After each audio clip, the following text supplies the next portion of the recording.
All right, guys, let's talk about when bidding on complexes, what factors may play a role as to why you should charge more. Um, what I mean by this is commercial properties. So the first deciding factor is to if you should be charging more is essentially the size of the complex. How much manual labor might have to be done, or sidewalk work where a separate machine has to come clear the sidewalks, and just overall how many square feet or square meters, depending on the size of that you're dealing with, is this actual site. But let's just say that you had several sites and they were all exactly the same. Would you charge the same for each commercial property despite them being the same? And my answer is no.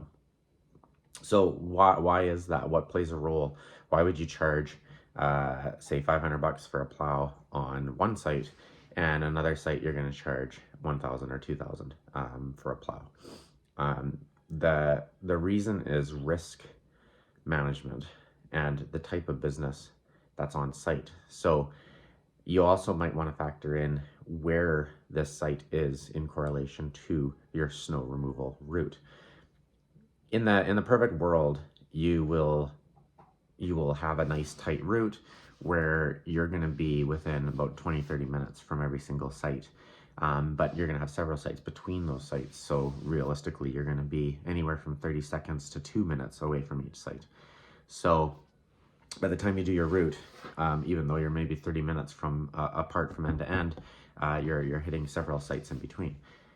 So on the further you go out, though, sometimes you can have micro weather snowfalls, if you will, where your furthest sites only get hit, but your closest sites don't, even though they're only 30 minutes apart. It just works out that way.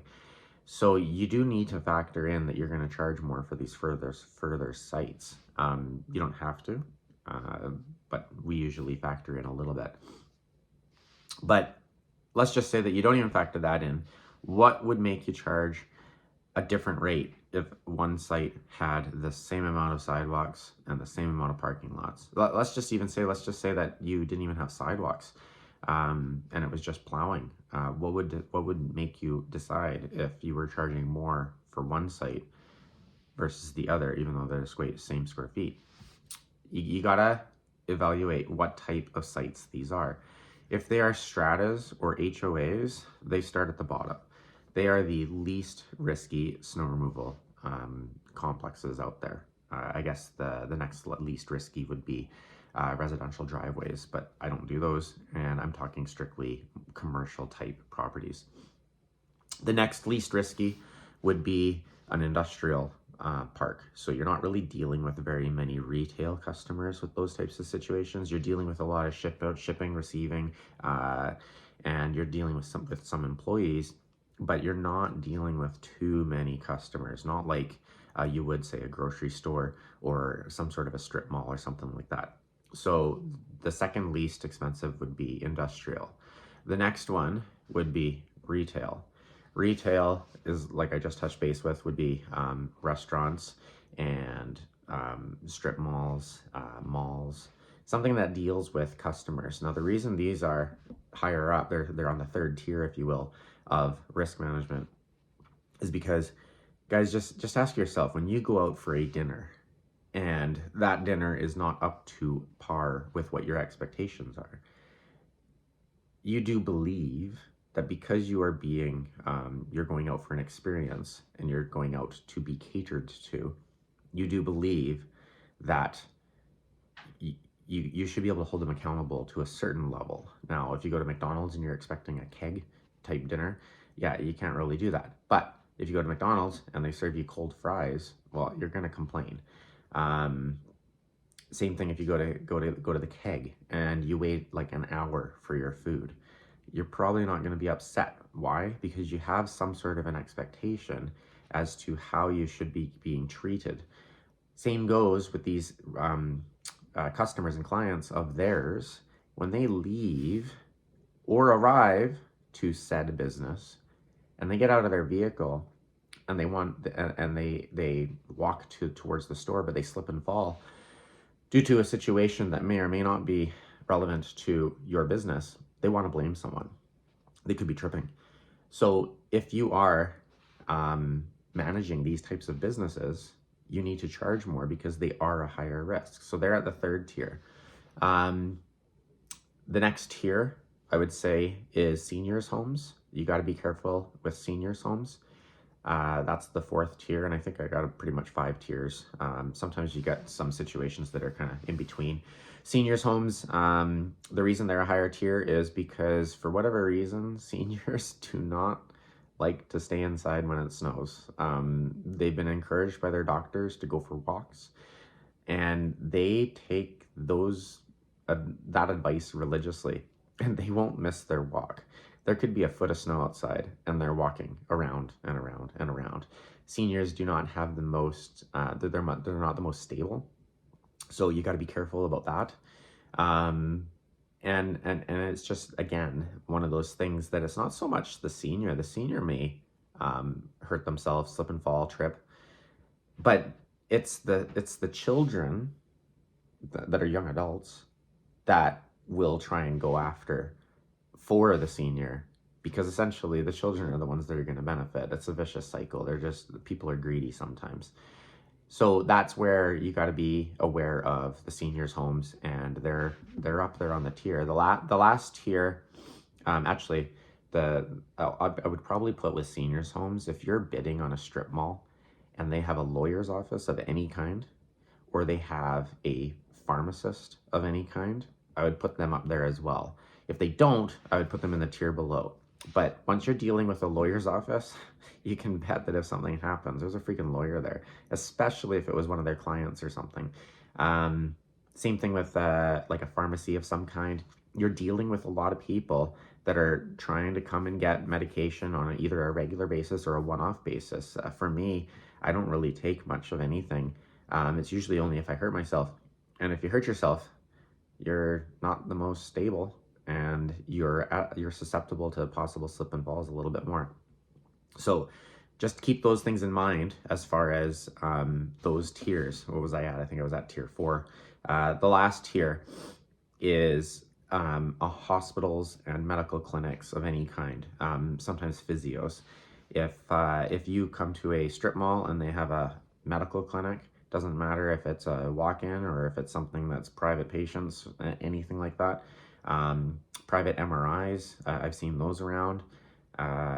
Anything that is medical. Physio, same thing. What happens to people when they are in a car accident and they have a long-term injury while they're going to physio for a while, and that's they're needing to go to these places. But again, all these people that are going there for this is they're very unstable already, so they're susceptible to trips and slips and falls. Hospitals, I shouldn't have to explain it, but people are in a mad panic sometimes trying to go in there. They're already frazzled and upset about what's going on, or they're going there on a regular basis, but again, they're not the most stable person. You also, usually hospitals are a zero tolerance, so therefore, if there's anything on the ground, you have to be responsible for it. I use the word "you have to be responsible" in some of my videos over and over again, but let's be clear, I do not think that a snow removal company should be responsible for anything in the snow removal industry, slip and fall wise, because essentially, name one lawsuit over a suntan lotion with a sunburn. It just doesn't happen. People need to be responsible for their actions in the snow, and people need to be understanding that it is not the best, most traction. There's not a lot of traction out there when there's snow and ice, and they have to understand the risks involved if you venture out of your house. So if you look at each one of these 5 steps individually as a business, you will notice that for the most part, all of these businesses are, they bring in different amounts of money as you go up the steps. And that is also why you are able to charge more for these types of things. So for instance, if you start at the strata complex, each unit is paying 100, 200, 500 a unit for strata or HOA fees. If you fast forward all the way up to a senior's home, they're paying $1,000, $2,000, $3,000, $4,000 a month. some of them. It's insane what some of these seniors homes are charging per unit. Yes, that includes food and utilities and other stuff like that, but they are making a lot of money. Um, you can compare any of these types of things. Warehouses usually have just set monthly leases for them for their clients, which that's the businesses that are in the warehouses. If you go to retail, you're running into, again, set monthly leases, or you're running into properties that actually own companies that actually own the property, and they're making a lot of money. I know in a previous video I was talking about just how much money a company brings in, such as a McDonald's or an auto parts store. For us locally, it's like Lordco or Napa, stuff like that, TNT.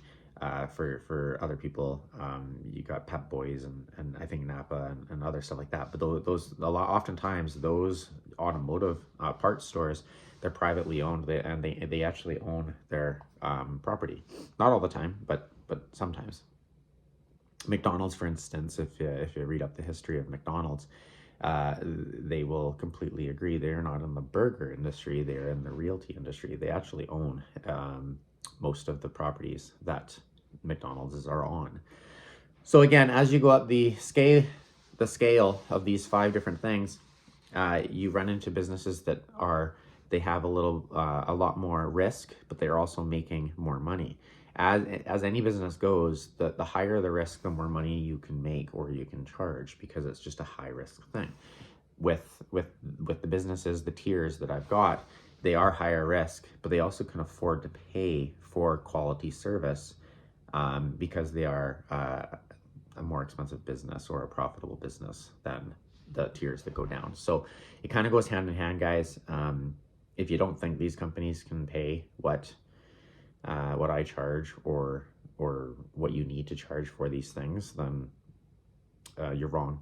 They will, and it may take some learning curves for them, and just learn how to respectfully decline certain jobs or try and educate.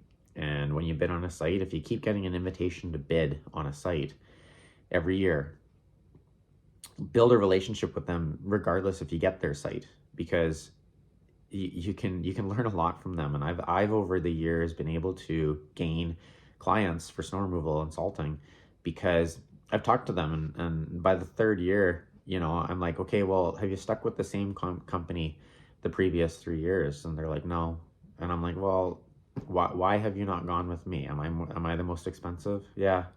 So why do you think you're not happy with the previous companies? Like, what have they not done? Oh, they haven't shown up, or they over-serviced, or this and that. I'm like, well, the companies that over-service usually charge less because they're over-servicing.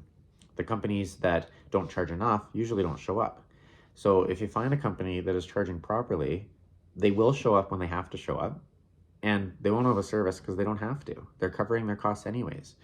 So the end result is that oftentimes you will pay the same, or a little bit less, or a little bit more than if you went with some of these other companies that over-serviced or underperformed. You just have to look at it as a different way. And oftentimes by the 3rd year, when they've gone from one company, not happy, switch to another one, not happy, switch to another one, not happy, and I've been in there bidding on them, but they have never gone with me. Oftentimes I end up gaining them as a client. So anyways, I hope this helps you guys when you are bidding sites, probably for next year, because this year is still, we're in February. But I hope this makes you understand that even though you may have the exact same site, you're going to have 4 or 5 different rates for that site based on what type of site that is. Please like and subscribe, guys. I really appreciate lots of the feedback. Some of you guys have been giving me private messages through the Facebook group. There's a link to the Facebook group down below. Please subscribe to that too, follow, something like that. But most importantly, guys, if you have a video here that you have seen that you find quite useful, please share it in any of your forums or groups that you guys are a part of. I'm just doing this to try and help people be more informed for the snow removal industry and kind of run a tighter ship and protect themselves, because this is a high-risk industry.